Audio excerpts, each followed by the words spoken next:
piece. The bottom gas in the cylinders was Trimix 1550, a blend of 15% oxygen, 50% helium, and the remainder nitrogen. At this depth, the amount of nitrogen in regular air would send them tripping, and the oxygen would render them unconscious and eventually dead from drowning. The choices were Trimix, in which some of the nitrogen was replaced by adding helium, or Heliox, in which there was no nitrogen at all. They had tried Heliox on their last series of deep dives, but the lack of any nitrogen had made Taylor jittery, and Dahlgren paranoid. A little nitrogen at that depth, they discovered, was useful to calm the nerves. Also, helium was expensive. Trimix used less of it. Taylor smiled through her mask as she tied off a jump line and started a sweeping search for the guideline. After searching for a few minutes, she found the nylon guideline, and soon she and Dahlgren were swimming together on either side of the line, through the orange muck, headed for the constriction that Dahlgren had jokingly christened the Ball Buster after his first trip through. After pushing their tanks ahead and squeezing through, it would be a short swim, but a 1-hour decompression using tables that had been cobbled together from a set borrowed from an offshore oil company and their own experience during the previous season at San Agustin. They would make their last deco stop at 10 feet, breathing pure oxygen supplied by a separate regulator attached to the pony bottle of O2 mounted between the steel cylinders of Trimix. They had opted to carry the O2 with them, because they thought they might be climbing out of the sump on the other side where no bottles could be staged. Also, they routinely made a safety stop on O2, even when there was no decompression penalty, to accelerate off-gassing and reduce the risk of decompression illness.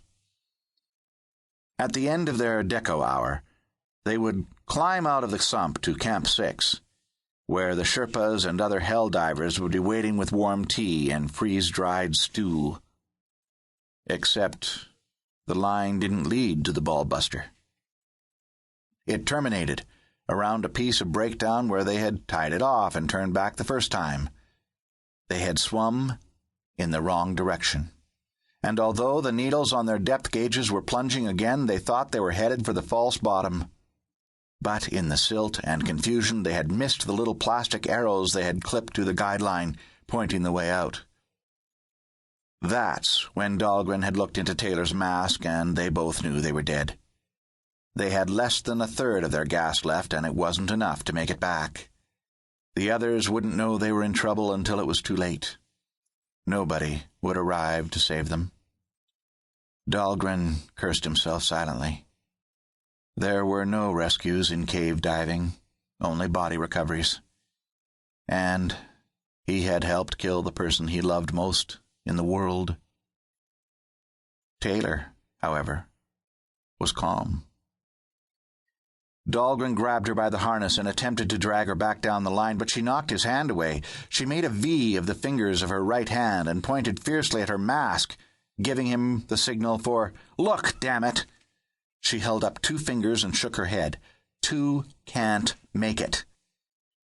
She held up her index finger and nodded. But 1 can. Then she pointed at Dahlgren. Dahlgren shook his head violently. Taylor was the logical choice. Her lungs were smaller, she would use less gas than Dahlgren, and it would be quicker for her to squeeze through the Ball Buster. And, of course, she was younger. Taylor was 24, and Dahlgren had gotten 4 more years of life.